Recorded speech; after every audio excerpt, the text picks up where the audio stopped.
Hello, आवाज येते सगळ्यांना? सगळ्यांचा चहा झाला? वंडरफुल. सगळ्यांचा चहा झाला, सगळ्यांचा वंडरफुल सेशन झाला मॅडमचा. येस. आता कोणाकोणाला आश्वासन वाटतंय की मेरी प्रॉपर्टी सेफ, आणि कोणाकोणाला भीती वाटते काय होणार माझ्यासोबत? कुठलं, पहिलं की दुसरं? हा, तिसरा पर्याय प्रॉपर्टीज नाही. सगळ्यात सुटकी माणूस आहे. क्या लेके आए थे क्या लेके जाओगे, असा प्रकार आहे. ठीक आहे. तर माझं नाव आहे डॉक्टर सागर मुंदडा. मी मानसोपचार तज्ञ, सायकायट्रिस्ट जे म्हणतात ते आहे. तर आपलं काय सेशन आहे आज? टॉपिक काय, कोण सांगणार आहे मला? मेंटल हेल्थ, मानसिक आरोग्य, ज्येष्ठांचं मानसिक स्वास्थ्य कसं जपायचं, आणि जर ते मानसिक स्वास्थ्य खराब होत असेल तर कसं ओळखून आपल्याला ते चांगलं करायचं. राईट. तर इथे कोणाकोणाला वाटतं की आपण ज्येष्ठ आहोत?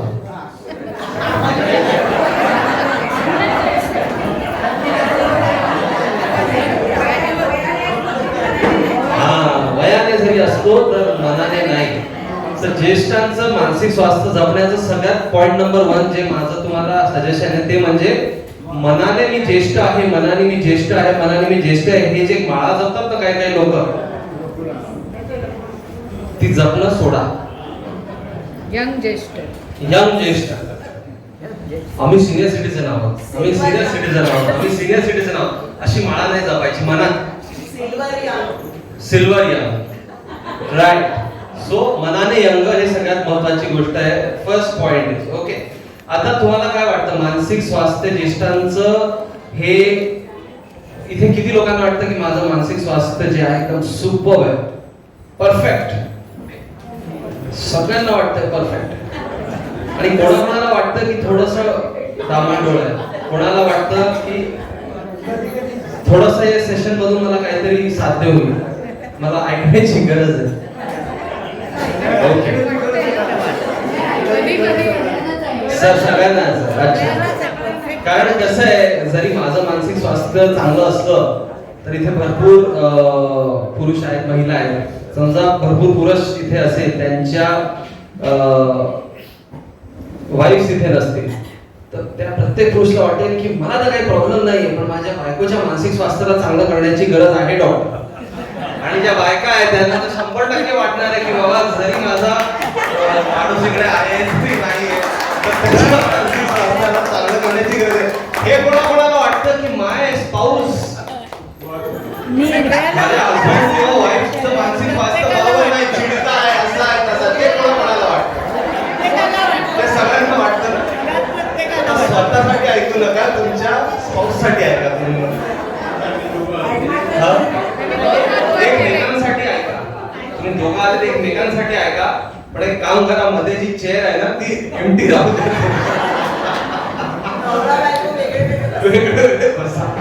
नाही तर मानसिक स्वास्थ्य माझं खराब करणार तुम्ही सेशन. ओके. तर आपण जेव्हा म्हणतो मानसिक स्वास्थ्य आपलं चांगलं आहे, त्याचे काय काय लक्षण आहे, गुणधर्म, म्हणजे हाऊ कॅन आय से की माय मेंटल हेल्थ इज गुड? काय त्याचे लक्षण आहे बाबा? कॉन्फिडन्स, न विसरणं, व्हेरी गुड. विसरभोळेपणा हा प्रकारच नाही. अलर्टनेस, कॉन्फिडन्स, म्हणजे माझा आत्मविश्वास, सगळ्यात महत्वाचा आत्मविश्वास एकदम खंबीर आहे, मस्त आहे, चांगलं आहे. दुसरं पॉइंट सांगितलं की विसरभोळेपणा नाहीये. बिझी राहणं कायम हे मानसिक स्वास्थ्य चांगलं आहे की नाही याचं लक्षण आहे की नाही आपण नंतर डिस्कस करू. Will power, very good. म्हणजे आत्मविश्वास, विल पॉवर ते एकाच बकेट मध्ये झालं. झोप, चांगली झोप असणं व्हेरी इम्पॉर्टंट. नवीन गोष्टी करण्याचा उत्साह. हा मॅडम सांगते, नवीन गोष्ट करण्याचा उत्साह व्हेरी इम्पॉर्टंट पॉइंट. कारण आता तर मी वयस्कर झालो, आता मी काय करणार? पण ते पिक्चर बघितलं 102 नॉट आउट अमिताभ बच्चनचं? त्या 102 नॉट आउट मध्ये अमिताभ बच्चन 102 वर्षाचे असतात आणि तो ऋषी कपूर त्यांचा मुलगा असतो, तो 70 काहीतरी 75 असतो.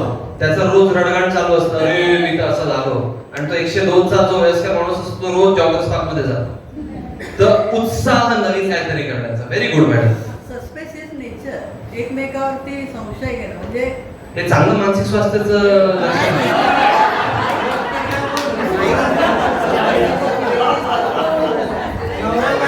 खूप अवघड होत जाईल. अच्छा, अजून मस्त पॉइंट सांगता. अजून एक दोन पॉइंट घेऊया त्यांनी टॉप. पॉझिटिव्ह विचार, पॉझिटिव्ह विचार, सकारात्मक विचार, नीट नाटक राहणं. जसं मॅडम एकदम नीट नाटके होऊन आल्या. अच्छा, डान्स.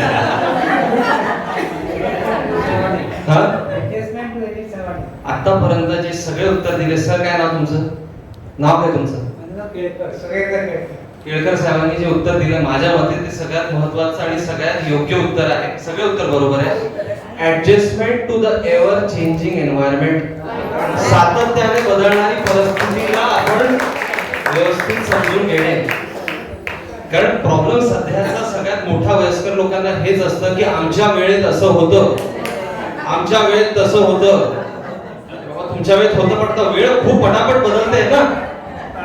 तर ती जी एकदम पटापट बदलणारी वेळ आहे, त्याला तुम्ही किती एक ओपन माइंडनी सामोरी जाता आणि किती त्याला इझिली एक्सेप्ट करता, हे तुमच्या चांगल्या मानसिक स्वास्थ्याचं सगळ्यात मोठं लक्षण आहे. सुपर इलकडजी, व्हेरी नाईस, सुपर. काय वाजू द्या त्यांच्यासाठी, ते स्वतः वाजवतात, तुम्ही वाजवा. ओके, सो वी हॅव, हा बोला बोला. त्यांनी मगाशी 2 हात वर केले होते, ते कशासाठी? वाईफसाठी. असा पुरुष असला पाहिजे. जरी वाईफ इथे नाहीये तर त्यांच्या on behalf of her also is raising the. ठीक आहे, तर आपल्याला 5 गोष्टी कळाल्या आहे की ह्यांनी पण अनुभव घ्यावे, इतरांनी. मला वाटलं यांनी, तुम्ही काय म्हणता मला वेगळंच ऐकू. ठीक आहे, तर आपण 5 गोष्टी डिस्कस केल्या आहेत की चांगलं मानसिक स्वास्थ्य म्हणजे हे परिभाषा आहे. आता आपण त्याच्यातलं एक गोष्टी घेऊ. ते खराब झाली तर कसं मानसिक स्वास्थ्य खराब होतं, त्याचे लक्षण काय, आणि ते प्रिव्हेंट करण्यासाठी तशी परिस्थिती आपल्यावर न यावी यासाठी आपण काय काय करू शकतो. तर सगळ्यात महत्वाची गोष्ट जी आपण सुरुवात करूया ती म्हणजे या सेशन मध्ये एक अशी जी गोष्ट आहे ती कुठल्याच व्यक्तीने नाही करायची आहे, पण ती सगळ्यात महत्वाची आहे मानसिक स्वास्थ्य चांगलं ठेवण्यासाठी. तर तुम्हीच दिलेलं आहे. या सेशन मध्ये ती गोष्ट तुम्ही केलीच नाही पाहिजे.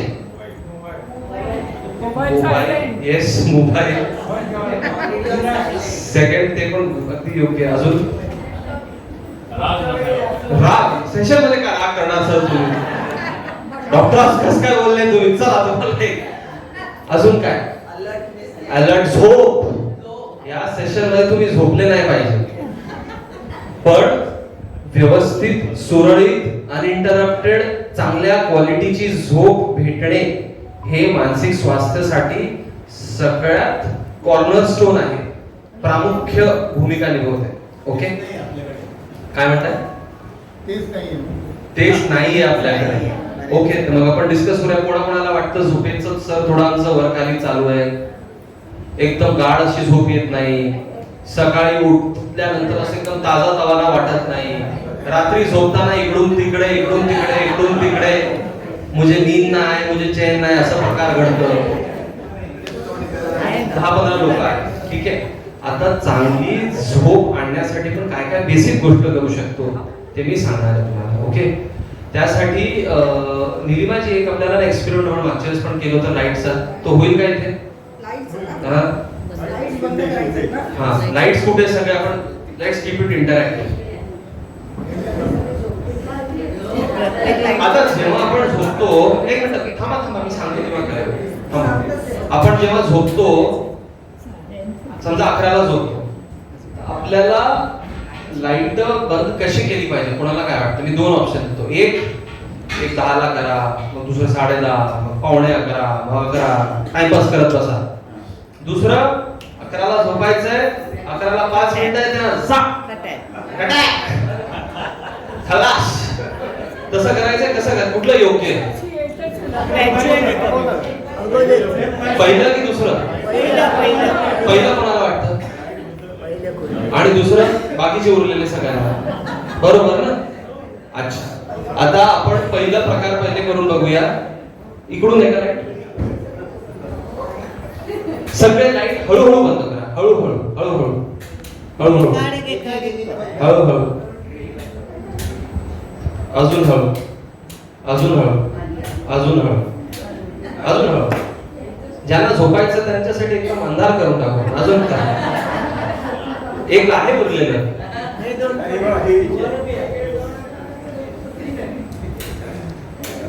ठीक आहे झालं. हे एकदम हळूहळू लाईट बंद करा. आता सगळे लाईट चालू करा. सगळे चालू करा. ओके झालं. मस्त वाटतंय. आता एकदम ऍट द काउंट ऑफ 3 सगळे बंद करा. 1 2 3 क्लोज करा. Okay now what do you think? तुम्हाला काय वाटतं? आता करू शकतो आपण लाईट चालू. कुठला प्रकार तुमच्या मेंदूसाठी जास्ती योग्य आणि हे खूप महत्वाचं. त्यामुळे इतका मी तमाशा केला त्याच्यावर. पहिला प्रकार का?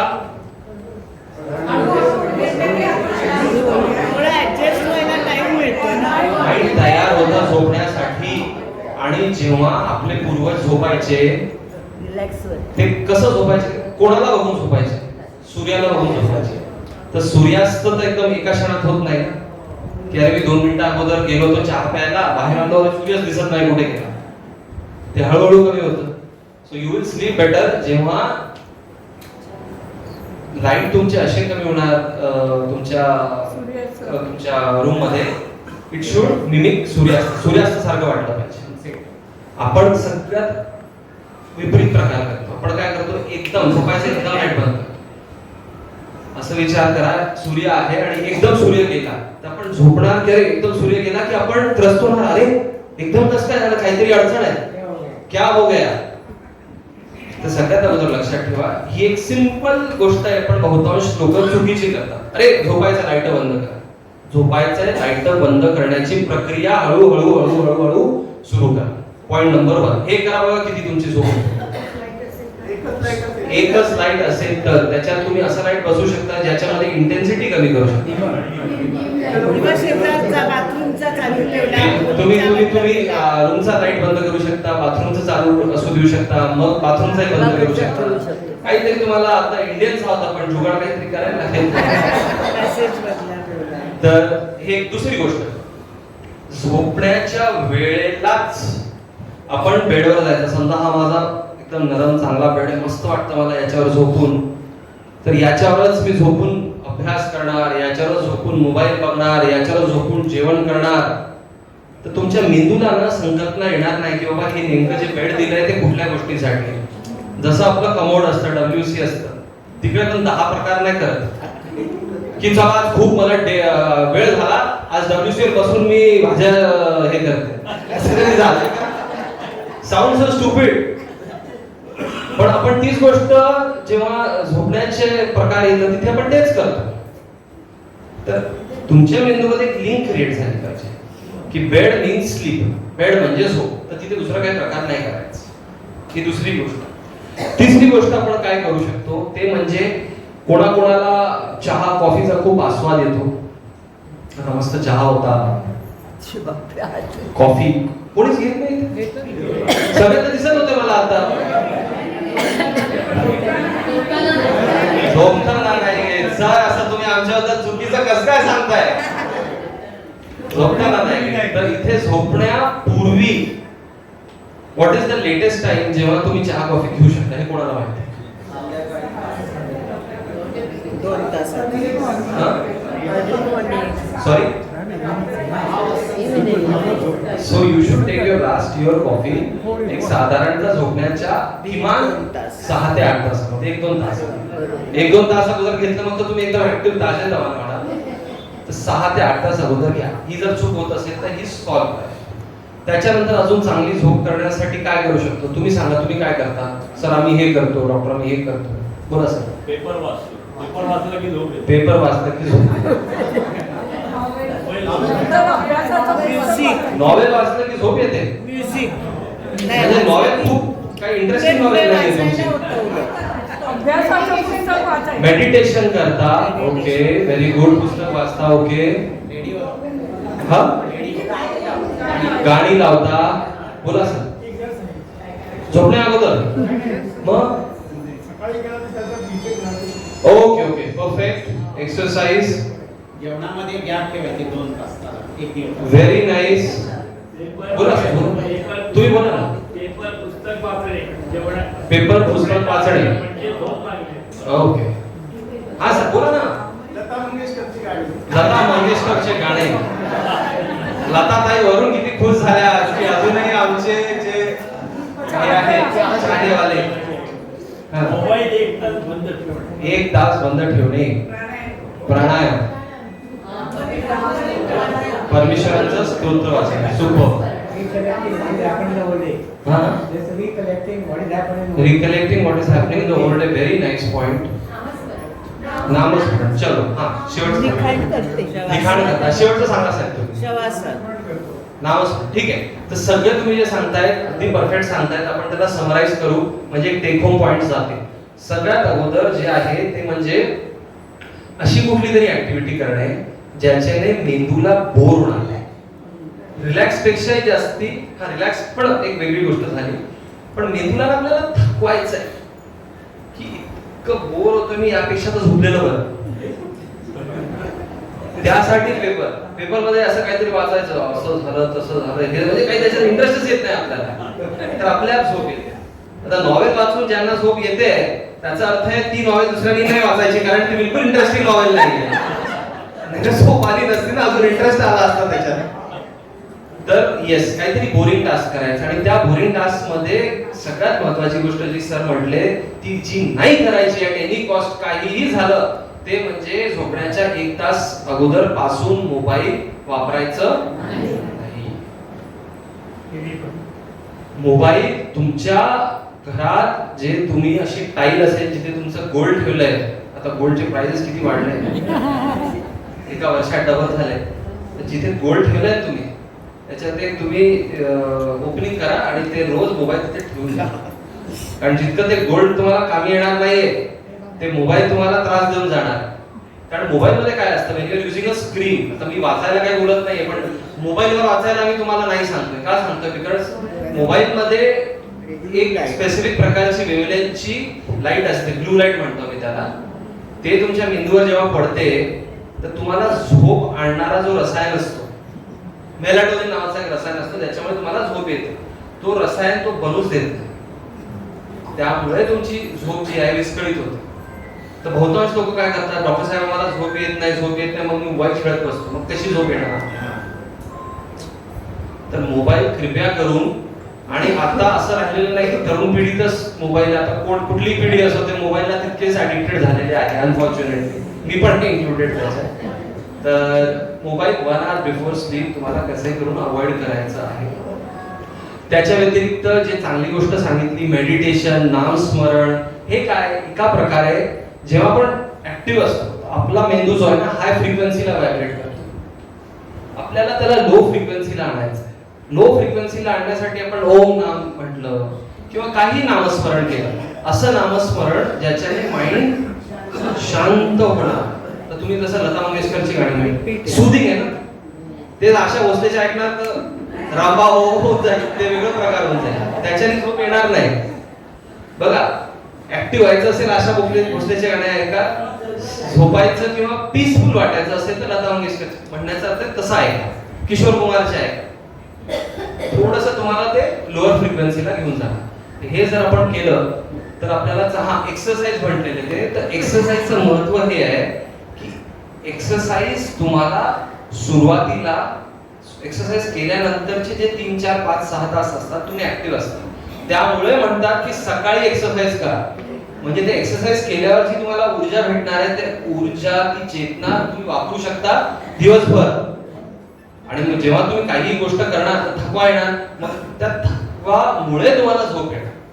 लोक काय करतात की सर माझं सकाळी उठल्या मला खूप व्हेरी बिझी मला खूप काम करायला लागतं त्या एक्सरसाइजला वेळ भेटत नाही. पण मी एक्सरसाइज रात्री आल्यावर करतो पण माझी झोप लागत नाही लागणार पण नाही. कारण एक्सरसाइज केल्या तुम्हाला ऍक्टिव्ह करतं. तुमचं मेंदू ऍक्टिव्ह होऊन जातं पॅसिव्ह नाही होत किंवा थकत नाही. तर exercise in the morning is important. Exercise in the first half of the day हे महत्वाचं आहे. ठीक आहे. तर झोप कशी सुरळीत करायची ते आपण समजून घेतलं. आता समजा इतकं सगळं केलं तुम्ही तरी तुम्ही म्हणता डॉक्टर तुम्ही सगळं सांगितलं तरी आमची झोप सुरळीत होत नाहीये तर एखाद्या चांगल्या मानसोपचार तज्ञाला जाऊन भेटा. एक दुसरी गोष्ट त्यांना विचारा, अच्छा इथे कोण कोण झोपेचे गोळ्या खातो, स्लीपिंग टॅबलेट्स, कोणाकोणाचे स्पाऊस खातात? तुम्ही नाही, तुमचे स्पाऊस खातात. हात वर करून. कोणाला काही शंका आहे, स्लीपिंग पिल्स घेतल्या पाहिजे नाही घेतल्या पाहिजे, कमी प्रमाणात घेतल्या पाहिजे जास्ती प्रमाणात घेतल्या पाहिजे? बोला. घेतली पाहिजे का असं शंका आहे. घेतले पाहिजे का असं शंका आहे. सगळ्यात अगोदर स्लीपिंग पिल्स आजपेक्षा 25 वर्षा अगोदर ज्या क्वालिटीच्या होत्या आणि आज ज्या आहेत त्याच्यामध्ये खूप जमीन आसमानचा फरक आहे.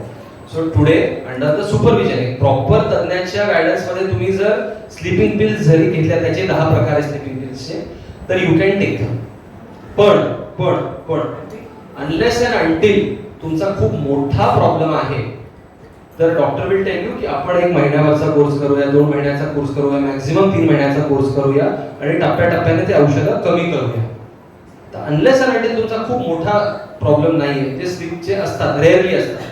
स्लीपिंग पिल्स घ्यायला इट इज सेफ, पण ते टेपरिंग ऑर्डर मध्ये असलं पाहिजे, म्हणजे हळूहळू कमी आणि अंडर सुपरविजन असलं पाहिजे.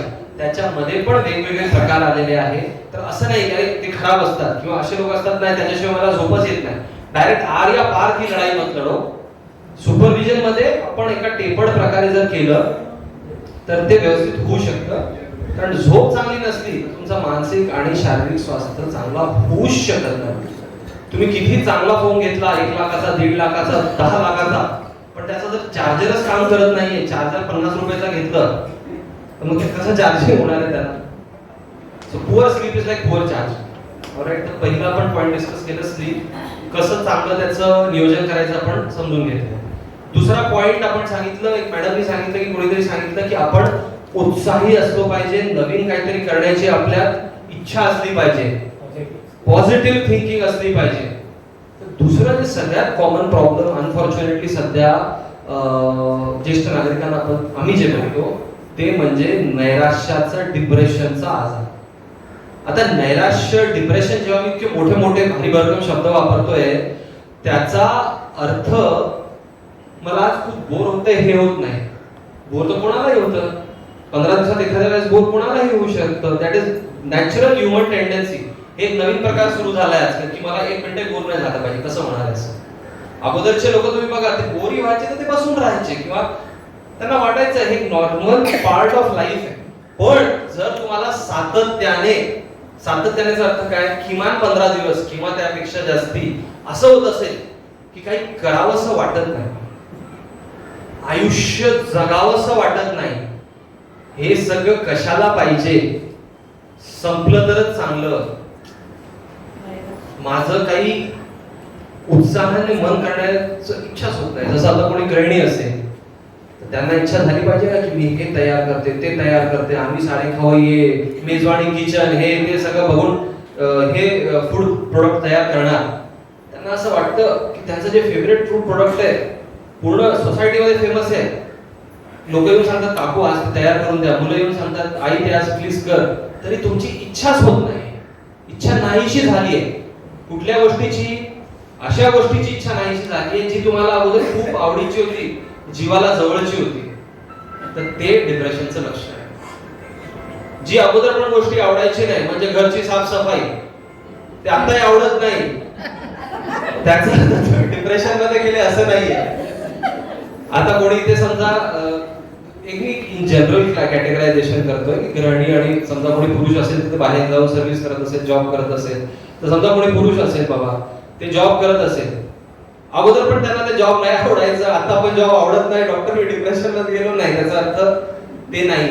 अगोदर आवडणारी, जवळची, चांगली वाटणारी गोष्ट की अगोदर मी बिझनेस करायला जायचो, डॉक्टर काय मजा यायची, असं वाटायचं केव्हा तिथे पोहोचतो, केव्हा स्टॉक मार्केट उघडतं, किंवा केव्हा तिथे पोहोचतो, केव्हा क्लायंट येतात, मी त्यांना सल्ला देतो, मजा यायची. त्या गोष्टीत जर तुमचं मन पूर्ण नाहीसं होतंय, प्रयत्न करून सुद्धा एक स्टेप घ्यायला पुढे होत नाहीये, तर आपण म्हणतो की हा नैराश्याच्या आजाराने कदाचित ग्रसलेला व्यक्ती आहे. ओके, अजून काय लक्षण असू शकतात या नैराश्याचे? कारण खूप कॉमन आहे हा इश्यू, लोनलीनेस.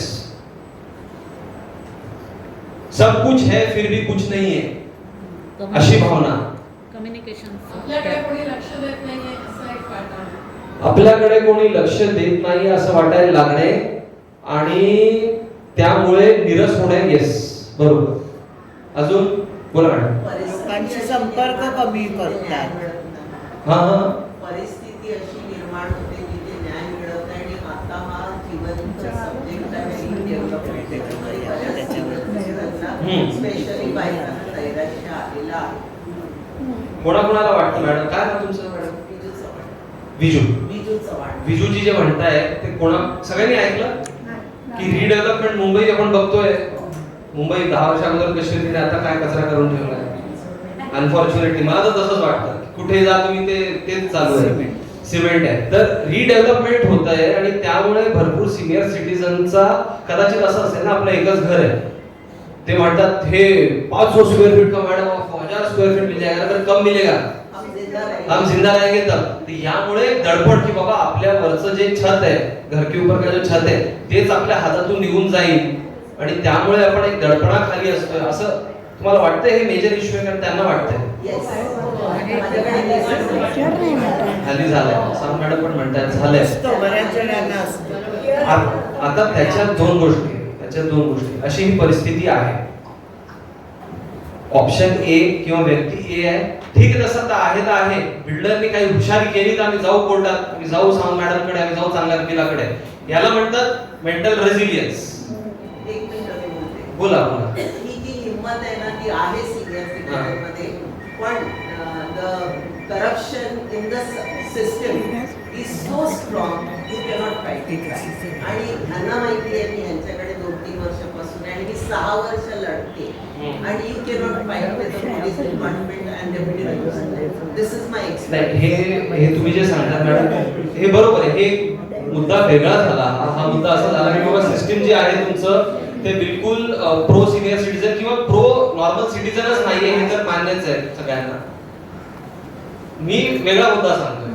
मी तुम्ही जे पार्श्वभूमी दिली त्याच्यावरून सांगतो की तुमच्यात अजून ते फाईट करण्याची शक्ती आहे ना, मी त्याबद्दल बोलतोय.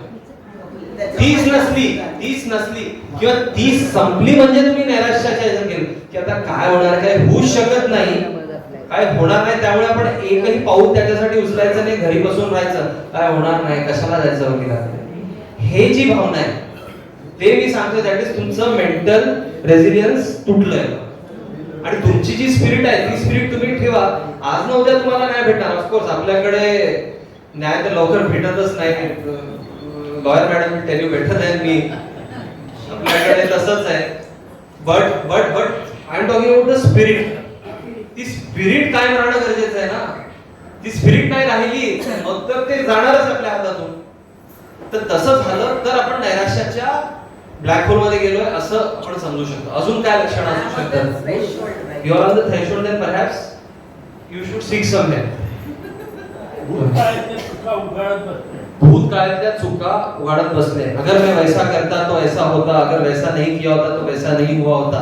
याला मी म्हणतो रुमिनेशन. एकाच गोष्टीवर परत त्या चक्रव्यूहमध्ये फसून जायचं. येस, डिप्रेशन मध्ये असं होतं कारण नसलेल्या गोष्टींचा गिल्ट वाटतो.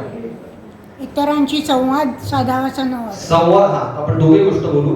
इतरांशी संवाद साधण्याचा प्रयत्न इच्छाच होत नाही. किती चांगले व्यक्ती आले समोरून. एखाद्या माणसाने हा आयुष्यभर समाज सेवा केली, घरामध्ये चांगले केलेले आहे, बाहेरच्या लोकांना मदत केलेली आहे वगैरे वगैरे चांगली कामं केली.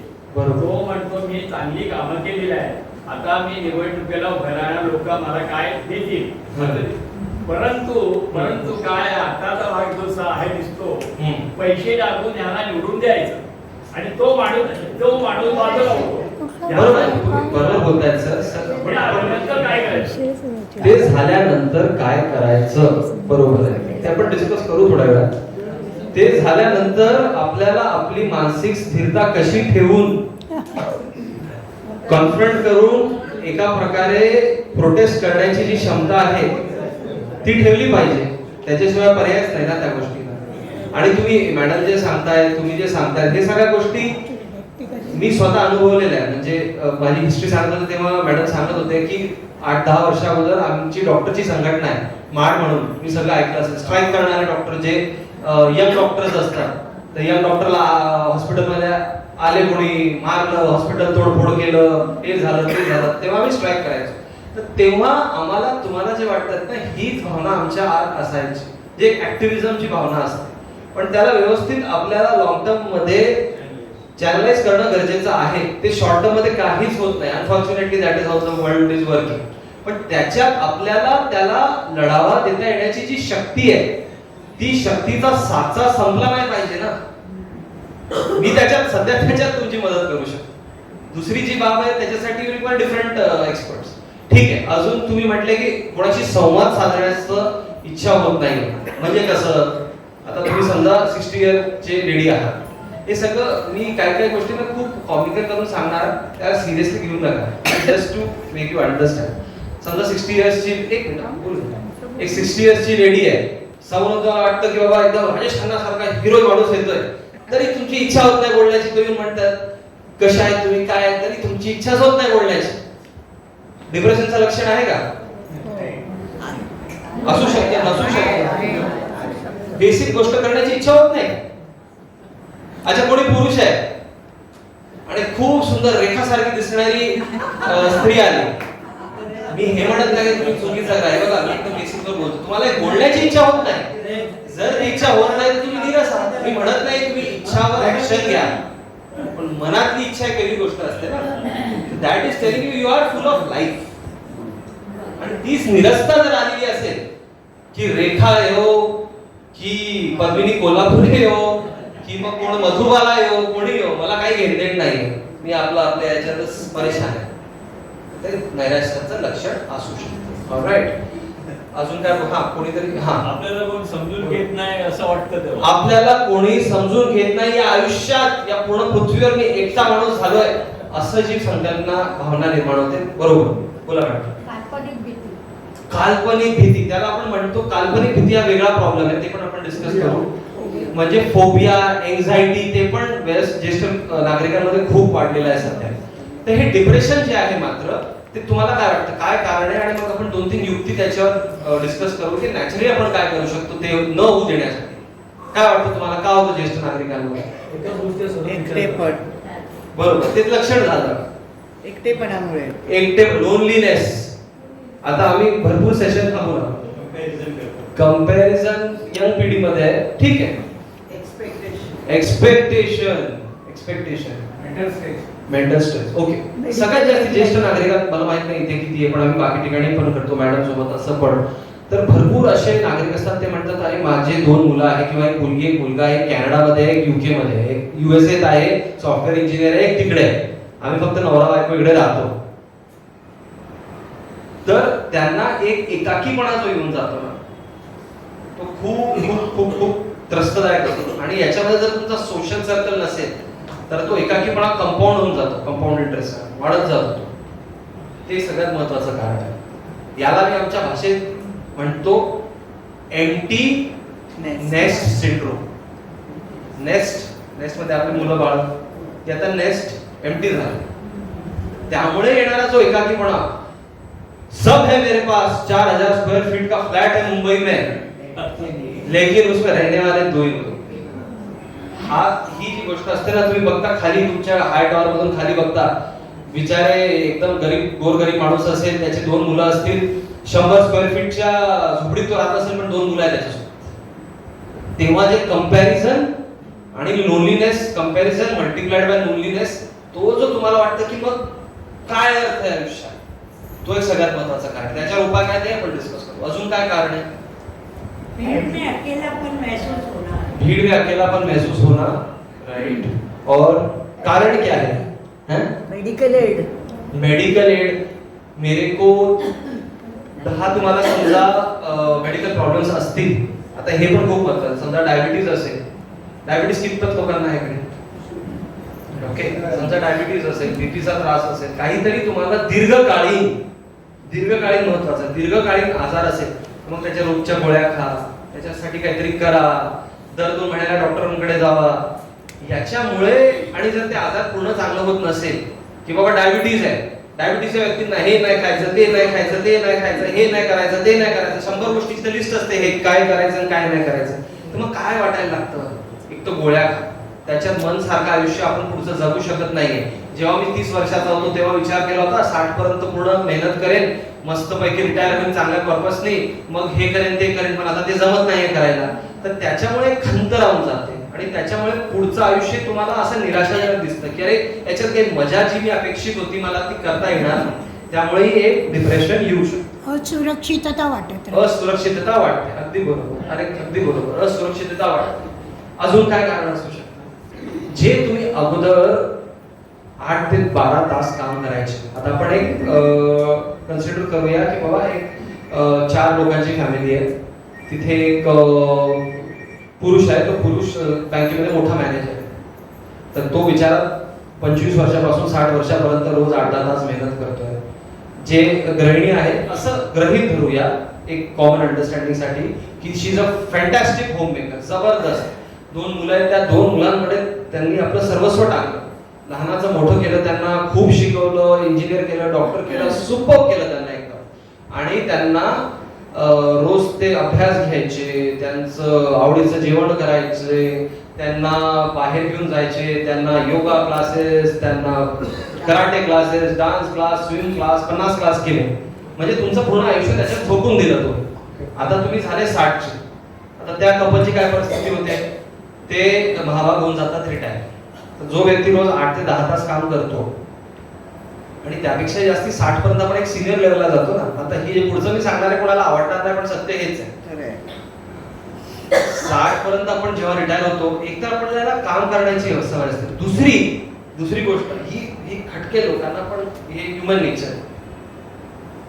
आपल्या खाली लोक राहायला सुरुवात होतात. 5-10 लोक तरी असतात आपल्या. आता तुम्ही मोठे मॅनेजर आहे समजा, 5-10 लोक असणार. मोठे डॉक्टर आहे समजा, 20चा स्टाफ असणार. मोठे वकील आहे, 10चा स्टाफ असणार. तर ते आपल्याला एक बेसिक रिस्पेक्ट देत राहतात ना, पोझिशनमुळे. त्याला रिस्पेक्ट म्हणा, भीती म्हणा, भीतीपोटी भाव म्हणा, जी हजुरी म्हणा, जे म्हणायचं म्हणा तुम्ही. ज्याला जे वाटेल ते वाटून घ्या, पण ते होतं. बरोबर, हे सत्य. आता कोणाकोणाला जेन्युइनली रिस्पेक्ट पण करतात, मी असं म्हणत नाही प्रत्येकाची तीच कहाणी आहे, पण ते एकदम जातं तुमच्याकडे. तर काय होऊन जातं की इकडे तुम्हाला अमिताभ बच्चन साहेब, आता मला माहित नाही, पण मी एक अनुमान लावतोय, 85चे झाले अजूनही का केबीसी करतात. According to my thought process, mindset, psychology, त्यांना जे किक भेटत असेल, त्याला पळत पळत पळत पळत देवी सज्जनो, तेव्हा लोक उभे टाळ्या, एक प्रकारचा नशा आहे. करेक्ट? That is motivation. नशा म्हणा, मोटिवेशन म्हणा, त्याच गोष्टीला 4 शब्द असू शकतात. तर ते तुमचं एकदम निघून जातं. आता गृहिणीचं काय होतं की बाबा मुलं गेले बाहेर, लग्न झाले, फॉरेनला गेले डायरेक्ट, तर 8 ते 10 तास मला. आणि असं किती आपण ऐकतो, जे गृहिणी असतात ते सांगतात की डॉक्टर मला श्वास घेण्यासाठी पण वेळ नाही या घरात. सांगतात ना गृहिणी, सकाळी 6 वाजता उठून मला साफसफाई करायला लागते, मग यांचा नाश्ता करायला लागतो, नाश्ता केल्यावर मुलांना तयार करायला लागतं, त्यांना पाठवायला लागतं, मग यांचा परत जेवण करायला लागतो, माझ्यासाठी 1 मिनिट नाही उरलं माझ्या. किती मुलं गृहिणी सांगतात आम्हाला, असं झालंय ते नाही झालंय. बरोबर आणि सत्य आहे. पण तिथे तुम्ही आता इतके खाली झाले आहात की आता मला फक्त आमच्या दोघांचं जेवण करायला लागतं. अर्ध्या तासात तुम्ही करते सकाळचं आणि अर्ध्या तासात मी करते संध्याकाळचं. करायचं काय? हा, बाई पण येते. आता मुलगा म्हणतो कशाला करते आई तू, खूप पण आहे तयार. आता मुलगा तो समजा इकडे नाही, तो का करतो, त्याला एक आतून गिल्ट वाटत असतं, कारण मी आई वडिलांसाठी काही करू शकत नाही. तो गिल्टला रिप्लेस करण्यासाठी काय करतो, हे घ्या तुमच्यासाठी कुक, हे घ्या तुमच्यासाठी cleaner. That is how human psychology works. असलियत येईल. तर याच्यात आपल्याला एक एम्प्टीनेस वाटायला. आता हे झालं नेगेटिव्ह. काय डॉक्टर तुम्ही मागच्या 10 मिनिटापासून नेगेटिव्हच बोलताय.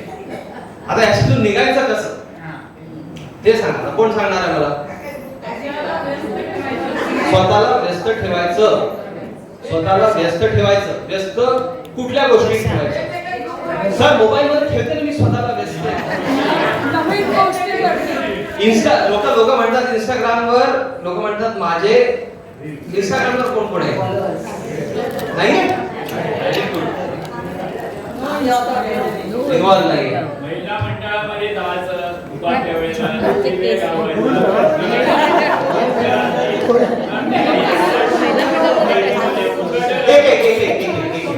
हा सरांना बोलू द्या. सरांना बोला.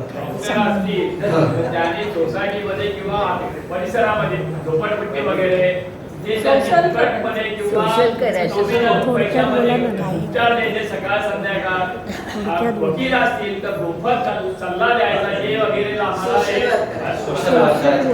हे असतं अडचणी त्या मोफत सल्ला द्यावा. त्यांचं म्हणणं आहे की बाबा जे प्रोफेशनल आहे त्यांनी त्या प्रोफेशन मध्ये सीए असतील तर त्यांनी ऑडिट फ्री मध्ये करायचं. ते वेगळा भाग झाला, सोशल वर्कचा भाग झाला. काय ते म्हटले व्यस्त ठेवायचं. मला जनरलाइज सांगा कुठल्या गोष्टीत व्यस्त ठेवायचं? छंद जोपासायचे. छंद तुम्हाला आवडणाऱ्या गोष्टींमध्ये छंद जोपासायचे. आता आता आता एखादा समजा सीए असेल आणि त्याला हे बघा मी जे प्रॅक्टिकल पॉइंट्स ना ते सांगतो.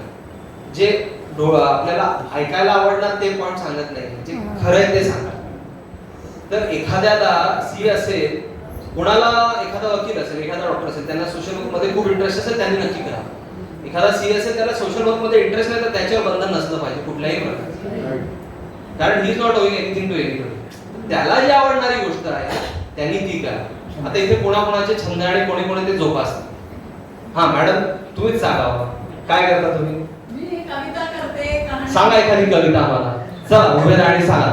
अजून कोण काय छंद जोपासता? पण 3 छंद काहीतरी इथे करून बघू आणि मग पुढच्या पॉइंटवर जाऊ. नवीन भाषा शिकणे. बोला ना. अच्छा तुम्ही ड्रॉइंग करता. मॅडमचं ड्रॉइंग दाखवा.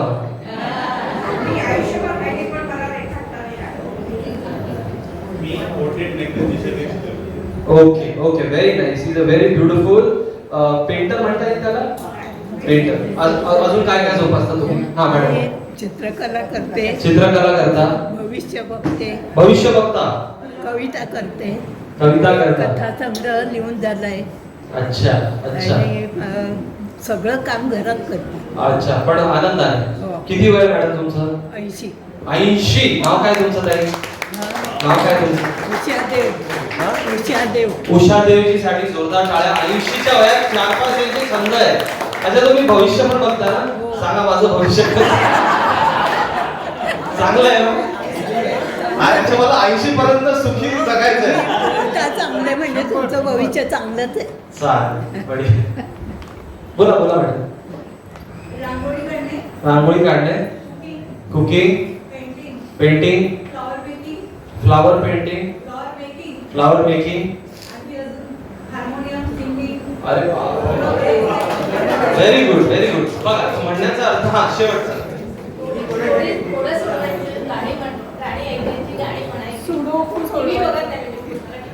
अच्छा अच्छा व्हेरी गुड. इथे कोणाचा छंद एकदम वेगळा असा. कोणाचा छंद आहे मोबाईलवर खेळायचं? हा अच्छा बासुरी वाजवता. Very nice. Very nice. हा मग आणि असेल तर एक मिनिट वाजवा तुम्ही. त्या लाईनीत सगळे कलाकार लोक बसले. बोला बोला. वय वर्ष 87. बोला बोला बोला. शेवटचं पुढचं पॉइंटच जाता येणार नाही. अच्छा तर वाजू द्या वाजू द्या. हा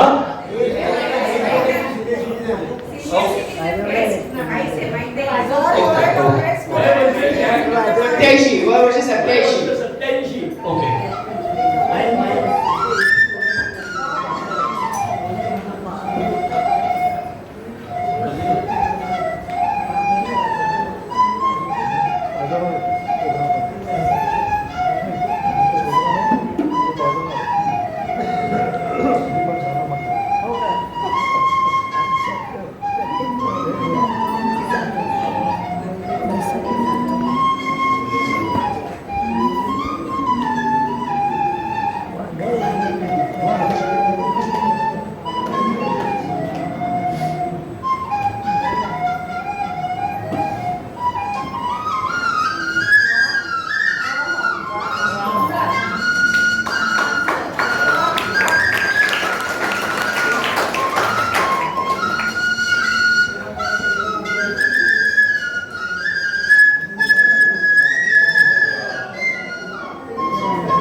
सुंदर सुंदर अप्रतिम अमेझिंग अनबिलिव्हेबल 87 इयर्सचे आहेत ते.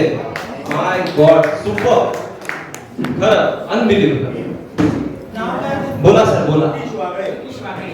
हार्मोनियम वाजवणं आणि थोडंसं देवदर्शन असं महिन्यात नक्की तुम्ही ज्येष्ठ नागरिक मध्ये आहात का पण 63 असं बघून 33 वाटतंय. 63 वाटत नाहीये मला तरी वाटत नाही किंवा कालच डाय करून आपले केस आय डोंट नो. ठीक आहे तर एक झालं आपलं छंद जोपासायचा. छंदाचा अर्थ प्रत्येकाला माहितीये कळालेला बहुतांश लोक करतात. दुसरी गोष्ट तुम्हाला हे जर कमी करायचं असेल नैराश्य तुमच्या होती आलं नाही पाहिजे. सोशलायझेशन जे संघ आहे जे आपण ज्येष्ठ नागरिक संघ आहे किंवा कुठलीही गोष्ट आहे सोशलायझेशन सगळ्यात महत्वाचं आहे. कारण man is a social animal.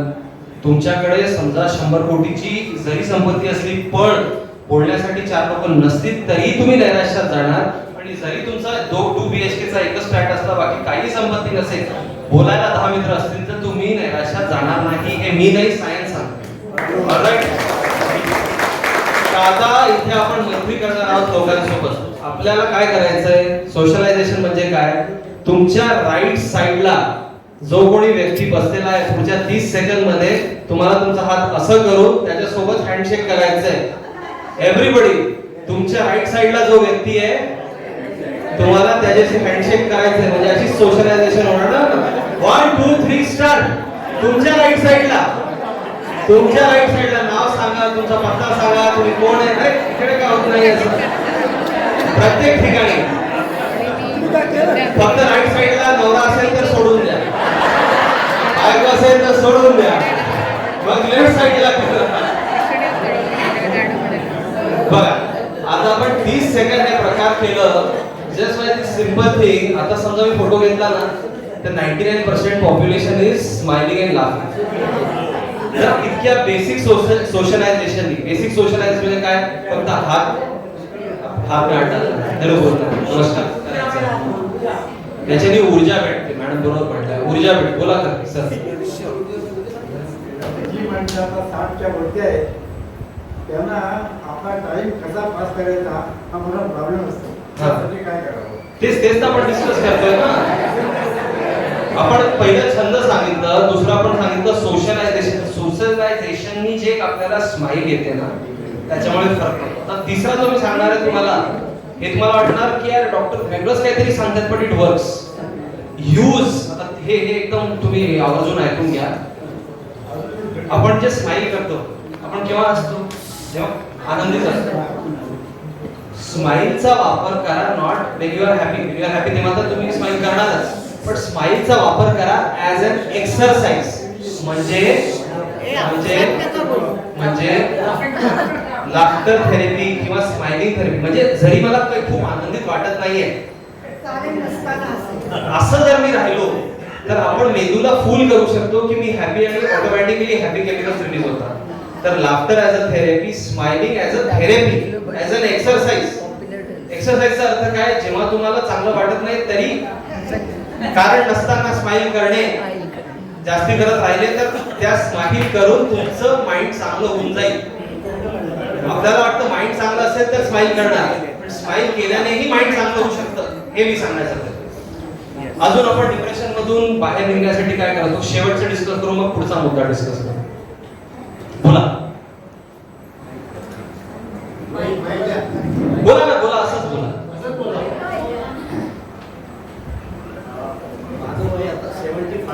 Okay 60 मध्ये रिटायर झालो इंडियन नेव्ही. ओके सोसायटीचं काम गेली 40 वर्ष करतो सेक्रेटरी. Very good. डेव्हलपमेंट केलं आणि तिकडे आम्ही राहतोय. Very nice. तसंच समाजातले वधूवर मेळावे दोन्ही मुलांकडे जाणं येणं सेपरेट आहेत त्यांच्याकडे. संध्याकाळी फोन कनेक्टिव्ह राहणं ऑफिस मधल्या मित्रांना भेटणं मध्यंतरी जाऊन लग्नांना हजेरी लावणं त्यांना वेळ नसल्यामुळे आम्हालाच जावं लागतं. बरोबर सगळं अटेंड करणं समाजाचे वधूवर मेळावे आणखी काही समाजाचे काही असतील ऍक्टिव्हिटीज त्यामुळे सगळीकडे भाग घेतला. अगदी बरोबर. Perfect super. नाव काय सर तुमचं. सुखदेव नारायण शिंदे साहेबांसाठी टाळ्या होऊ द्या. मग यांच्या बोलण्यावरून what take home we can take is, एक मी सगळ्यांमध्ये सांगत नाही आणि इथे तर मला तशी मंडळी दिसतच नाही कोणी, पण अशी आमच्याकडे काही काही पेशंट्स येतात, ज्येष्ठ मंडळी ना, परत हे थोडं कटू वाटणारी गोष्टी, पण इथे मला वाटत नाही सहसा कोणी तसं आहे की मी ज्येष्ठ आहे म्हणजे लोकांनी माझ्याकडे यावं, मी राहणार नाही कोणाकडे, मी कशाला जाऊ, तर ते करू शकतात ना. असं मुलांची गरज असेल तर ते येतील, मी नाही जाणार, अशी लोक असतात. तर तशी जर टेंडन्सी असेल तर हात जोडून विनंती आहे ते सोडून द्या, कारण तसं आता आयुष्य राहिलेलं नाहीये. आपल्याला समजा तिथून मनाला आनंद भेटत असेल तर थोडीशी, जास्ती म्हणत नाही, आत्मसन्मानाला कॉम्प्रोमाइज न करता थोडीशी आपण ऍडजस्टिंग बाजू जी त्यांनी एकदम सुरुवातीला सांगितली ती घेतली तर समाज तुम्हाला ऑटोमॅटिकली खूप जास्ती एक्सेप्ट करणारच. पण मी जाणार नाही, त्याची गरज असेल तर येणार, मी जाणार नाही, तिची गरज असेल तर ती येणार, मी कशाला फोन करू, हा प्रकार जो एक असतो याच्याने नैराश्य वाढतं. कारण आज तुम्हाला भरपूर वाटत असतं की त्यांनी करावं, त्यांनी हे करावं, मी करावं, पण एक आपला इगो मध्ये कृपया करून येऊ नका. पुढचा आपण मुद्दा डिस्कस करणार आहे विसरभोळेपणाचा. ते होऊ द्यायचं नसेल तर one of the best strategies आपण म्हणतो इज टू बिकम मल्टीलिंग्वल. म्हणजे जितक्या जास्ती भाषा तुम्हाला येणार तितकं जास्ती तुमच्या मेंदूला चेतना भेटणार, तितकं जास्ती तुमचं मेंदू शार्प राहणार. कारण आपण समजा एक शब्द कुठला घेतला हिंदीचा मकान, मराठीमध्ये त्याला म्हणतो काय घर, इंग्लिश मध्ये काय म्हणतो हाऊस. तर आपल्या ब्रेन मध्ये एका गोष्टीचे अजून दोन जे शब्द आहेत ते असोसिएशन क्रिएट होतं, म्हणजे नेटवर्किंग स्ट्रॉंग. मल्टीलिंग्वल ब्रेन म्हणजे असा मेंदू, असा मस्तिष्क, ऐसा दिमाग, असा ब्रेन ज्याच्यामध्ये वेगवेगळ्या भाषा शिकण्याची क्षमता आहे, ते सगळ्यात चांगलं असतं. त्याच्यात विसरभोळेपणा, फॉरगेटफुलनेस, डिमेन्शिया हा प्रकार कमीत कमी घडतो. दुसरा मुद्दा त्यांनी जे सांगितलं महत्त्वाचा, आपण तेच डिस्कस करतो की तुमच्यात एक जी गोष्ट आहे, चांगली गोष्ट, आता ते म्हटले टीचर आहे, टीचर मध्ये चांगली गोष्ट काय असते, चांगल्या प्रकारे ते बोलू शकतात, है ना. आणि जे चांगले टीचर असतात, आता आमच्या वेळेस तर खूप बहुतांश जे चांगलेच असायचे, आता थोडं कमर्शियल झालं, पण जे चांगले टीचर असतात त्यांचं मन पूर्ण प्रकारे मुलांमध्ये असतं, म्हणजे ते मुलांच्या चांगल्यासाठी खूप ते तत्पर असतात. तर ते एक चांगलं गुणधर्म असतं की आपण चांगलं बोलू शकतो आणि आपण आपल्या अंडर जे लोक आहेत त्यांचं पूर्ण चांगलं करण्यासाठी इच्छुक असतो. तर ती गोष्ट मात्र तुम्ही घरी नाही लावू शकत. जसं ते म्हणतात तुम्ही घरी टीचर नाही होऊ शकत. आता मी डॉक्टर आहे, घरी मी माझी इथे किती मानसोपचार तज्ञ असेल, घरी नाही आहे. घरी ते म्हणणार तुझं सायकोलॉजी तुझ्याकडेच केलं. कोणी सीए असेल, वकील असेल, ते म्हणतात अरे हे असं केलं तुमच्यावर केस होऊन जाईल. ठीक आहे, केस होईल जेव्हा तू आमचा वकील हो, पण आता गप्प बस. तर घरी ते चालत नाही. तर घरी आणि प्रोफेशन मध्ये तीच गोष्ट जी एका ठिकाणी तुमच्यासाठी पॉझिटिव्ह पॉइंट आहे, तीच गोष्ट तुमच्यासाठी खूप मोठा नकारात्मक विनाशकारी गोष्ट असू शकते. तर त्या गोष्टीला समाजात आपल्याला कसं यूज करता येईल ते त्यांनी सांगितलं. तुमच्या लिडरशिप क्वालिटी असेल, घरी एका लेवलच्या वर लिडरशिप करता येत नाही का सर? सर नाही करता येत, बरोबर. मजाक करतो. आमच्या मुलांना खूप रिस्पेक्ट आहे. शिक्षकचा रिस्पेक्ट तर असतोच. शिक्षकचा रिस्पेक्ट, पण घरच्यांचा कधी कधी वर खाली केव्हा होऊ शकतं, मी काय म्हणणार, अतिशिस्ताचा प्रकार. You can't be a teacher at home. मी हे म्हणतो तर जी गोष्ट, जे गुणधर्म तुम्हाला बाहेर चांगले पडतात ते घरी पण चांगले पडतील असं नव्हे, पण ते गुणधर्म तर तुमच्यात आहेतच. मग त्याला वळण आपल्याला बाहेर कसं देता येईल त्याचं उदाहरण आहे, ते आपल्याला करता. माझी आहे पण तिला सांगायचं मग चांगलं आहे, जेव्हा सासू तुला काय वाटणारच नाही. तुला वाटत अरे सासूच्या आईपेक्षा जास्त माझी रिलॅक्स आहे. ठीक आहे, आता शेवट, आता नेक्स्ट पॉइंट वर जाऊया, लगेच पुन्हा निघून जाईल. Alright, next very major issue जे ज्येष्ठ नागरिकांमध्ये होण्याची शक्यता असते, काय नाव आहे त्याचं? अल्झायमर, डिमेन्शिया, विसरभोळेपणाचं आजार. कोणाकोणाला झालंय?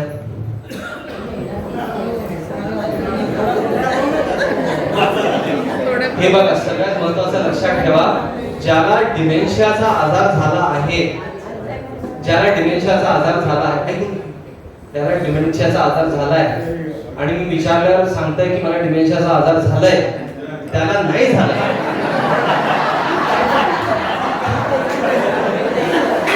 कारण डिमेन्शियाच्या आजाराची सगळ्यात महत्वाची गुणधर्म लक्षण काय असते की मी विसरभोळेपणा आहे मला.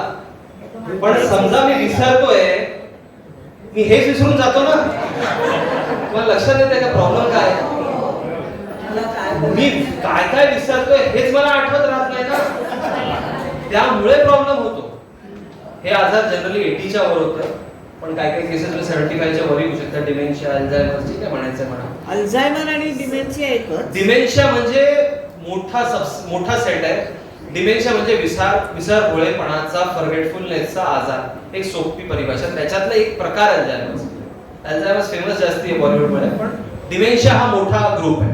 डिमेन्शिया म्हणजे विसरभोळेपणा, आणि हळूहळू तुमचं जे नॉर्मल आयुष्य जगण्यासाठी जे जे काही क्रिया आहेत ते हळूहळू तुमच्या कमी होत जातात. सर, नाव विसरणं डिमेन्शियाचं साईन आहे का? नाव विसरणं डिमेन्शियाचं साईन आहे का? कोण सांगणार, येस की नो?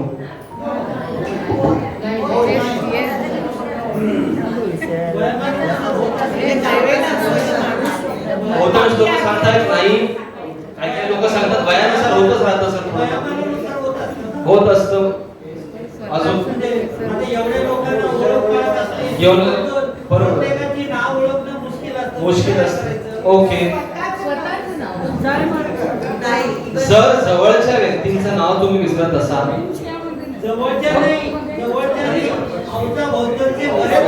आताही तुम्हाला लक्षात असणार आहे. आता मला अवतीभवती 2 वर्षामध्ये कोणी भेटलं त्याचं नाव कसं लक्षात राहणार, ते तर आपण डिस्कसच करत नाही. आपण डिस्कस करतोय की बाबा असे व्यक्ती जे जवळचे आहे, मित्र आहे, ओळखीचे आहे, पारखीचे आहे, त्यांचं बोलतोय. ठीक आहे, तर आपल्याला जर नाव आपण विसरत असणार आणि आपल्याला मग त्या व्यक्ती, जवळचा व्यक्ती आहे, ओळखीचा व्यक्ती, आणि त्यांनी मग सांगितलं की अरे माझं नाव पी नी सुरू होतं, तरी नाव लक्षात येत नाही, तेव्हा आपण म्हणतो की डिमेन्शियाची सुरुवात झाली. तर आता डिमेन्शिया जेव्हा आपण म्हणतो, याच्यामध्ये असं भरपूर लोक आमच्याकडे येतात, ते पहिली गोष्ट स्वतः येणार नाही. इथे तुम्ही लक्ष द्या की ज्याला विसरभोळेपणा होतोय, जो विसरतोय की मी विसरतोय, तो कधी स्वतः येत नाही. 99.9999% केसेस मध्ये एक तर वाईफ किंवा हस्बंड किंवा मुलगा किंवा मुलगी किंवा घरचे घेऊन येतात. तर तुमची as a relative I of suspicion म्हणतो मी त्याला, क्लिनिकल सस्पिशन, किंवा तुमचं एक जे सतर्कता असली पाहिजे किंवा याला असं होतंय. आता सगळ्यात अगोदर जे आपण विसरायला सुरुवात होते ते म्हणजे आपलं रिसेंट इमिजिएट मेमरी. म्हणजे काल रात्री तुम्ही काय जेवणात खाल्लं लक्षात राहणार, काल सकाळी तुम्ही कुठे गेला होता लक्षात राहणार नाही, पुस्तक काल तुम्ही आज सकाळी पुस्तक कुठे ठेवलं लक्षात राहणार नाही. आता कोणी संतोष असेल तो खूप स्वतःची जी हजुरी करतो, मी असा मी कसा, अरे आमच्या वेळेस आम्ही असं करायचो, मग 10 लोक यायचे, मग आमचे पाया पडायचे, मग हे व्हायचं, आणि आता सकाळचं काही लक्षात नाही. तर त्याला दुर्लक्षित नाही करायचं आहे. रिसेंट आणि immediate memory are the first to go in dementia, आणि जी दीर्घकाळीनची तुमची मेमरी आहे ते स्मृतिभ्रंश व्हायला खूप वेळ लागतो. हे सगळं जे मी तुम्हाला स्टोरी सांगितली त्याचा पॉइंट हा. दुसरी गोष्ट याच्यामध्ये काय व्हायला लागतं की जे अगोदर तुम्ही सहजासहजी काम करायचे, प्रोसिजरल वर्क म्हणजे आता समजा कोणी बँकचा मॅनेजर होता, आपण एखादा पुरुष ते गृहीत धरूया, मी ओव्हर जनरलाइज करतोय, okay, don't take it otherwise. समजा एखादा पुरुष इथे असेल, ते बँकेचे कामं करायचे, तर बँकेमध्ये समजा त्यांना FD उघडायची, तर ते इतके ट्रेंड असतात त्याच्यात की बाबा FD करण्यासाठी काय काय करायचं त्यांना अर्ध्या झोपेत उठवलं, काका उठा आपल्याला FD करायचं, हा असं करा असं करा असं करा, पटपट पटपट सांगणार, बरोबर ना? तुम्ही तसं सांगू शकता नाही. पण बहुतांश लोकांना जी गोष्ट आपण आयुष्यभर केली, प्रोसिजरल गोष्ट, ती त्यांना पटकन झोपेतही सांगता येते. जसं कोणी चांगली गृहिणी असते, त्या तिचं खासियत म्हणजे एकदम सुपर कुक, तर त्यांना विचारलं की बाबा ताई आपण पिठला भाजी भाकरी कसं करायची, वरणपोळी किंवा आपण काय म्हणतो पुरणपोळी पुरणपोळी मस्त शाक त्याच्यासोबत कढी हे ठेसा कसं करायचं ते डायरेक्ट पटपट पटपट पटपट सांगते. स्टेप वाईज 10 स्टेप्स आहे ना त्याच्यात. पुरण कसं तयार होतो, पाणी किती टाकायचं त्याच्यात, मग पुरण तयार करताना त्याला हीट किती करायचं, ते फिरवायचं किती, 100 गोष्टी असतील त्याच्यात. It's a procedure. एफडी करण्याची प्रोसिजर असते. प्रोसिजरल गोष्टीमध्ये लॅप्सेस व्हायला सुरुवात होतात. अशा प्रोसिजरल गोष्टीमध्ये जे अगोदर तुम्ही अर्ध्या रात्री झोपेत करू शकत होते त्याच्यात प्रोसिजरल लॅप्स व्हायला लागले, तर इथे अनदर इंडिकेटर की तुम्हाला डिमेन्शिया होतोय. असं नाहीये की प्रत्येक वेळेस रिसेंट मेमरीज जाणार. कधी कधी असंही सुरुवातीचं लक्षण असू शकतो. कधी कधी डिप्रेशन सारखा पेशंट वागतो, म्हणजे नैराश्य. आता आपण डिस्कस केलं डिटेल मध्ये. एकाकीपणा, बोलायचं नाही कोणाशी, आयुष्यात मन लागत नाहीये, एकटं कोंडून राहायचं, हसायचं नाही, खेळायचं नाही, बोलायचं नाही. हे तुम्ही ट्रीटमेंट केलं तरी चांगलं होत नाहीये. तुम्ही त्यांना उत्साही करण्याचा प्रयत्न चांगलं होत नाहीये. मानसोपचार तज्ञ औषध देतात तरी चांगलं होत नाहीये. तर depression can also be first symptom कशाचं? डिमेन्शिया. आणि मग जर ते आपण त्याच्याकडे दुर्लक्ष केलं, कसं दुर्लक्ष करतात बहुतांश लोक? जसं कोणीतरी ते म्हटलं वयानुसार थोडंफार तर होतच राहतं. असं अगोदरची परिभाषा होती. आज सायन्स सांगतं की वयानुसार तसं झालंच पाहिजे हे काय नेसेसरी नाहीये. There are people who are of 90 years of age आणि अजूनही त्यांचे खूप चांगलं वाटतं, परफेक्ट. जसं आता काकांनी आपल्याला ते इतकी सुंदर बासुरी वाजवून दाखवली. इट्स अ प्रोसिजर ना. त्याच्यात हात बोट कुठे काय गेले पाहिजे, थोडंफार तर प्रोसिजर आहे, ठीक आहे. याच्यात लॉंग टर्म मेमरीचाही भाग आहे, ते रिफ्लेक्ट झालेला आहे. पण जर डिमेन्शियाचा भाग असेल तर थोडं त्याच्यात वरखाली होईल. त्यांचं तर एकदम सुरेख होतं, तसं काही झालं नाही. बरोबर आहे. तर तसं व्हायला लागतं. ते आपण थोडंसं त्याच्याकडे एक लक्ष दिलं पाहिजे. ठीक आहे. आता डिमेन्शिया न होण्यासाठी काय काय करावं कोणाला माहिती आहे? डिमेन्शियाचे सगळ्यात कॉमन रिझन आहे long standing diabetes and BP. ज्याला बीपी आणि डायबिटीसचा आजार आहे त्यांच्यामध्ये डिमेन्शिया होण्याचे चान्सेस सगळ्यात जास्त. बोला साहेब. तो चक्कर आणि फिट होण्याचा प्रकार पूर्वी नव्हता आणि आता झाला, कशातून होत असेल? त्याची भरपूर कारण असतात. कधी कधी तुमच्या इयर मध्ये पण 2 इयर्स असतात, त्याच्यात एक इनर इयर नावाचा भाग असतो. त्याच्यामध्ये कधी कधी एक फ्लुइड असतं, ते फ्लुइड कमी होतं जास्ती होतं, तो एक कारण असू शकतं. दुसरं बीपी आहे तर बीपी कंट्रोलच्या बाहेर गेलं ते कारण असू शकतं. तिसरं तुमचं विजन जरी तुम्हाला वाटत नाही पुअर होत आहे तर त्याला पूर्ण इव्हॅल्युएट करायला लागेल. तसं एक काही कारण नाही, 10-12 कारण आहे. You have to evaluate. सगळ्यात अगोदर न्यूरोलॉजिस्ट कडे जावा, ते बघतील, त्यांनी म्हटलं सगळं बरोबर आहे तर मग ENT स्पेशलिस्ट. नाही ते काय त्याच्या गोळ्या ऑलरेडी चालू असून सुद्धा प्रॉब्लेम नाही तर मग अजून आपल्याला त्याचं कारण भेटलेलं नाही ना. त्याचा अर्थ हे आहे ना, गोळ्या चालू असून सुद्धा जर तुम्ही कमी होत नाहीये तर perhaps you have not identified the cause. वेळ संपायला आलाय, 5 मिनिटात काकांचं बोलूया आणि मग आपण टेक्निक्स किंवा काय करून आपल्याला डिमेन्शियाला टाळता येईल बोल. तुमचं जसं वय वाढतं तशी तुमची झोप कमी होती का? थोडी कमी होते, पण लोक जे म्हणतात आता मी 8 तास झोपायच्या अगोदर आता 4 तासच झोपतो, असं नाही होत. 8 ते मॅक्सिमम 6 पर्यंत कमी होऊ शकते, पण नक्की थोडी कमी होते. मेन हे आहे की सकाळी उठल्यावर जर तुम्हाला दिवसभर फ्रेश वाटत असेल तर मग ते 6 तास झोप असो, 8 तास असो, मोदीजी सारखे 4 तास असो, काही प्रॉब्लेम नाही. ओके. पण ते 100 पैकी 99 व्यक्तींना किमान 7 ते 9 तास झोप लागते. आता एखादा असतो वेगळा व्यक्ती, दॅट इज डिफरंट. उठल्यावर तुम्हाला दिवसभर कसं वाटतं त्याच्यावरून यू कॅन डिसाइड की बाबा तुमची झोप व्यवस्थित आहे की नाही. हा, डिमेन्शिया प्रिव्हेंट करण्यासाठी सगळ्यात अगोदर बीपी आणि डायबिटीस चांगलं कंट्रोल करा. दुसरे काही ब्रेन एक्सरसाइजेस करा. Like what? ब्रेन एक्सरसाइज तुम्हाला सांगतो, जे न्यूजपेपर येतं, भरपूर लोक म्हटलं न्यूजपेपर वाचतो, सोडवायचं त्याच्यात. दुसरी एक गोष्ट करायची, त्याच्या व्यतिरिक्त घरातली जी ओपन जागा असेल, मुंबईमध्ये इतकी नसते पण जिथे असेल तिथे रिव्हर्स वॉकिंग रिव्हर्स वॉकिंग पण अशी जागा पाहिजे, नाहीतर डिमेन्शिया न होण्याच्या चक्करमध्ये पडणार, फ्रॅक्चर होण्याच्या. तर ओपन जागा बघा. अजून एक गोष्ट आपण काय करू शकतो, and this is very interesting. आपले जे एकदम आपलं डॉमिनंट हँड कुठल्या बहुतांश लोकांच्याकडे राईट. ब्रश करणे, पेपर उघडताना पेपर,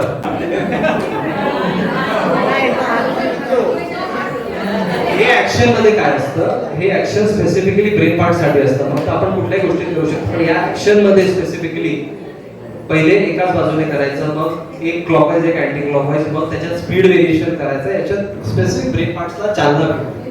तर ते एक आपण करू शकतो. ऑलराईट. तर आपल्याला उलटं चालायचं आहे, आपल्याला अजून काय सुडोकू सॉल्व्ह करायचं आहे, आपल्याला बीपी शुगर कंट्रोल मध्ये ठेवायचं आहे, आपल्याला ही गोष्ट जी समजून सांगितली ती करायची आहे. पझल सुडोकू एकच झाले. यस, नक्की ते आपण करू शकतो. याच्या सोबत आपल्याला ही एक गोष्ट करायची आहे. बघा, देवाने आपल्याला 5 सेन्सेस दिले आहेत, 5 इंद्रिय आपण म्हणतो. त्या इंद्रिय मध्ये सगळ्यात स्ट्रॉंग आपली विजनची असते. बाकीच्या ज्या इंद्रिय असतात तितके स्ट्रॉंग नसतात. तर आपल्याला घरात हे लावायचं आणि कुठली गोष्ट कुठे ठेवली आहे 5 गोष्ट सांगायच्या की मी हे शोधणार, आणि मग डोळे बंद करून आपण ते बघायचं कितपत आपल्याला जमतं. म्हणजे आपल्याला स्पेशल ओरिएंटेशन किती आहे ते कळतं. आता सगळ्या वाईफ्स तर हे तुमच्या हसबंड सोबत करू शकतात, त्यांना डोळे उघडून पण काय भेटणार नाही घरात, तर त्यांना तसं काय भेटणार. बरोबर आहे ना? कोण कोण अग्री करतात, कोण कोण फिमेल्स अग्री करतात या गोष्टीने की असंही भेटत नाही त्यांना, सर तसं काय भेटणार आहे. ठीक आहे, तर एक अजून करू शकता तुम्ही, भरपूर काही त्याच्यात सांगण्यासारखं. एक शेवटचा एक्सरसाइज मी सांगेन. फोबियाचा एक कोणीतरी इश्यू सांगितलं होतं आणि ज्येष्ठ नागरिकांना खूप आहे, आपल्याला संपायचं, त्यामुळे I will just cut it short. Phobia, सगळ्यात जास्ती फोबिया जो ज्येष्ठ नागरिकांना असतो ते म्हणजे मला आजार आहे, मला काही एकदम झालं तर कोणी येणार की नाही, की असंच माझं काहीतरी होऊन जाईल. किंवा खूप लोकांना असंही वाटतं की मला काही त्रास नाहीये, पण त्यांना वेगळंच कधी कधी ते हार्टबीट दुखत असते, पॅल्पिटेशन होत राहतात, कधी घामाघूम होत राहतात, डॉक्टरकडे जातात, डॉक्टर म्हणतात सगळं व्यवस्थित, मग दुसऱ्या डॉक्टरकडे जातात, तो म्हणतो सगळं व्यवस्थित आहे, त्याचं डॉक्टर शॉपिंग करत राहतात, सगळे म्हणतात सगळं व्यवस्थित आहे, तरी त्यांना ते त्रास होतच राहतात. तर this is generally a psychological problem. तर तसा प्रॉब्लेम होत असेल तर ऑफकोर्स तुम्ही कन्सल्ट करू शकता, पण त्या बाजूला आपण न जावं त्यासाठी एक सिंपल 50 टेक्निक, पण एक सिंपल ब्रीथिंग टेक्निक मी करणार आहे आणि तुम्हाला करायला लावणार आहे. आणि मग आपण संपून 1-2 प्रश्न घ्यायचे असतील तर घेऊन नाही तर आपण we will stop. Let's do the exercise. आपल्या टंगचे पण भरपूर एक्सरसाइज आहे ना मॅडम. सगळ्यात महत्त्वाचं एक्सरसाइज पण जे तुम्हाला ओव्हर थिंकिंग, फोबिया, अतिविचार, नेगेटिव्ह विचार मधून ते काढणार, ते म्हणजे ज्या व्यक्तीचा त्यांच्या श्वासांवर कंट्रोल आहे, पूर्ण ताबा जर असेल तुमचा तुमच्या श्वासांवर, तर तुम्हाला सहसा ओव्हर थिंकिंग खूप त्रास देणार नाही. तर याला आम्ही म्हणतो 4-7-8 एक्सरसाइज. मनात आपल्याला गिनती करायची 4 पर्यंत, आणि 4 पर्यंत आपल्याला श्वास आत घ्यायचा आहे नाकातून. 7 ची गिनती करायची, 7 पर्यंत आपल्याला होल्ड करायचं म्हणजे आत थांबून ठेवायचं, आणि 8 ची गिनती करायची, तेव्हा आपल्याला तोंडातून बाहेर ते श्वास बाहेर सोडायचे. मी अगोदर करतो, मग तुम्हाला करायला लावतो. ओके?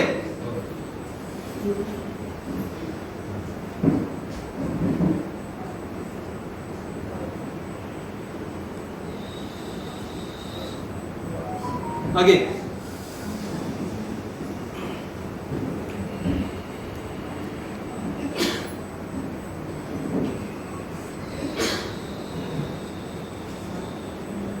ठीक आहे. 4 पर्यंत श्वास आत, 7 होल्ड आणि 8 बाहेर.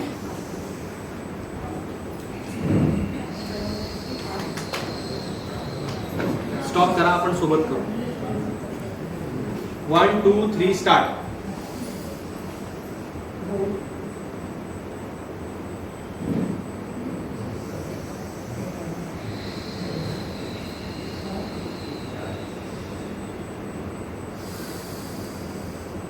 ओके. आता हे 4-7-8 का दुसरा नंबर का नाही, तर याच्यात मूळ कन्सेप्ट समजून घ्या. जितकं वेळ आपण आत श्वास घेतोय, आपण एक्झेल किंवा श्वास बाहेर काढण्याचा वेळ जास्ती किंवा डबल असलं पाहिजे. याच्यानी काय होतं, याच्यानी जे आपल्या पूर्ण शरीरमध्ये नर्व्स असतात, एक वेगस नर्व असते, ती जाऊन मेंदूला सांगते ऑल इज वेल. जसं आमिर खान सांगायचं ना ऑल इज वेल, तसं ती एक नर्व असते, वेगस नर्व. जेव्हा तुमचं श्वास घेण्याची प्रक्रिया समजा 3 आहे, हे 4-7-8 ऐवजी तुम्ही 3-5-6 पण करू शकता. जितकं वेळ जास्ती करणार तितकं रिलॅक्स होणार. तर तुम्हाला 4-7-8 जास्ती होत असेल तर तुम्ही सुरुवात 2-3-4 पासून करू शकता. म्हणजे जेव्हा तुमच्या बॉडीला कळतं की मी एकदम आरामाने श्वास बाहेर काढतोय आणि ते श्वास बाहेर जे मी काढतोय ते इनहेल करण्याच्या वेळापासून खूप जास्ती आहे, तेव्हा ऑटोमॅटिकली सिग्नल्स परत मेंदूला जातात जे सांगतात ऑल इज वेल, सगळं बरं आहे, मस्त पैकी चालू आहे. मन शांत होऊन जातं. लता मंगेशकरचं गाणं ऐकण्यासारखं मन प्रफुल्लित होऊन जातं. पु ल देशपांडेंचं काहीतरी वाचल्यासारखं. It's the same effect. It calms your brain down. तुमच्या मनाला, मेंदूला रिलॅक्स करतो. ऑलराईट. तर आपल्याला रोज हे करायचं आहे. 2, 3, 4 नी सुरुवात करा तुम्ही. ते जमत असेल इझिली तर मग 3, 4, 5 वर जावा. ते जमत असेल तर 4, 7, 8 वर जा. ओके. हे सोपी युक्ती आपण रोज करणार. आत घ्यायचं इथून, बाहेर सोडायचं इथून आणि रोज 15 मिनिटं किमान हे करायचं. ठीक आहे. तर हे केल्याने ओव्हरऑल ओव्हर थिंकिंग, फक्त माझ्या हेल्थचं काय होणार याबद्दल ओव्हर थिंकिंग नाही, तर प्रॉपर्टी बद्दल तुम्ही म्हटले, रिडेव्हलपमेंटचं असेल, अरे रिडेव्हलप केव्हा होणार, हा बिल्डरचं काही व्यवस्थित दिसत नाहीये, तेव्हा तुमच्या मनाला रिलॅक्स करण्यासाठी ही एक पद्धत आहे. पद्धत भरपूर आहे पण ही एक पद्धत. ऑलराईट. तर आपण एक शेवटची गोष्ट तुम्हाला सांगूया. त्याच्यामध्ये पण डिमेन्शिया किंवा मेंदूला चालना कमी जे होऊन जाते ते होऊ नाही द्यायचंय.